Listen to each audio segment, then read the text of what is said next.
Arsene Wenger has ruined his own legacy. We once thought he was the professor. Now we see the truth, a silent stooge following his master Gianni Infantino, and his ex-Arsenal boss the real brains behind FIFA's hare-brained schemes.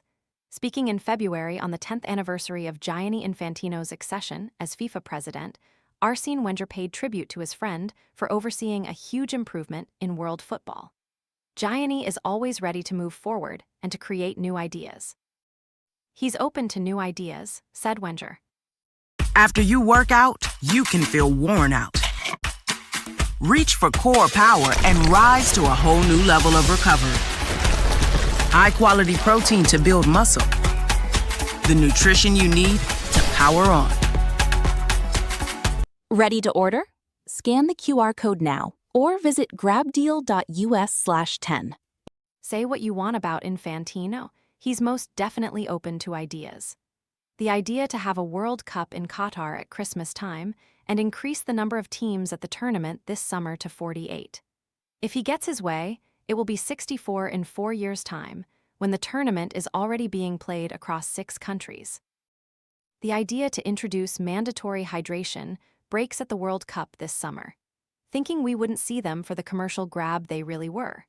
And to have the finalists from Spain and Argentina kicking their heels in the dressing room at halftime for the best part of half an hour waiting for Madonna, and to get off the pitch at the MetLife Stadium in New Jersey. It was Infantino's idea to award President Donald Trump the ridiculous FIFA Peace Prize, and then say nothing when the Iran team were banished to train in Mexico while Trump's war against them raged in the Middle East, or when the Somalian referee Omar Artan was denied entry to the U.S. Gianni Infantino is always ready to move forward and to create new ideas. He's open to new ideas, said Arsene Wenger. And it's his preposterous idea to carve up the World Cup and sell it to private investors for £3.1 billion by strong-arming FIFA's 211 member associations into accepting his proposals, thus plunging world football into crisis. All the while, Wenger has hovered at Infantino's right hand like a silent stooge, a sight we witnessed so often in North America this summer. As FIFA's chief of global football development, the 76-year-old Frenchman is part of Infantino's inner circle. One of the people, it's fair to assume, who would have been aware of the great World Cup sell-off when so many other executives weren't. For all we know, Wenger may have played an active role in hatching the plot given that he has Infantino's ear. Either way, it's not a good look for the man English football first came to know 30 years ago when he arrived from Japan to take over as Arsenal manager. The forward-thinking coach, whose ideas had a profound effect on the Arsenal culture and beyond the marbled halls of Highbury. Wenger has continued to influence football's development since he was appointed by Infantino in November 2019, 18 months after he had left Arsenal after 22 years in charge.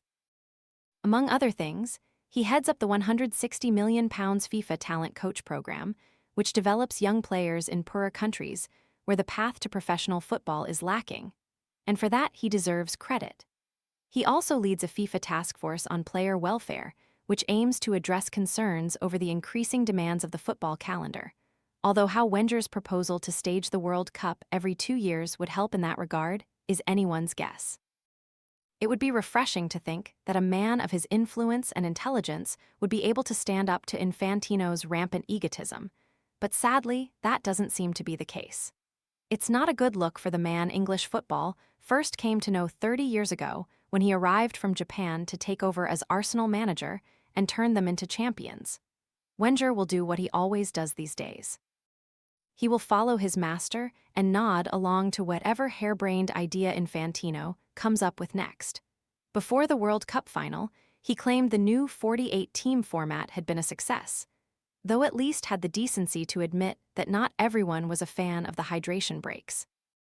It would be fascinating to hear what Wenger really thinks of the plan to sell off the World Cup and Infantino's offer to give member associations £30 million if they accept it by September 19, which has met with such resistance around the globe, including the threat of a UEFA boycott. He will do what he always does these days. He will follow his master and nod along to whatever hare-brained idea Infantino comes up with next. FIFA tried to extinguish the fire on Friday as its president faced growing calls to step down. "This is not something FIFA would ever entertain," read a statement. The world can see Infantino for what he is now, and we see Wenger standing squarely behind him.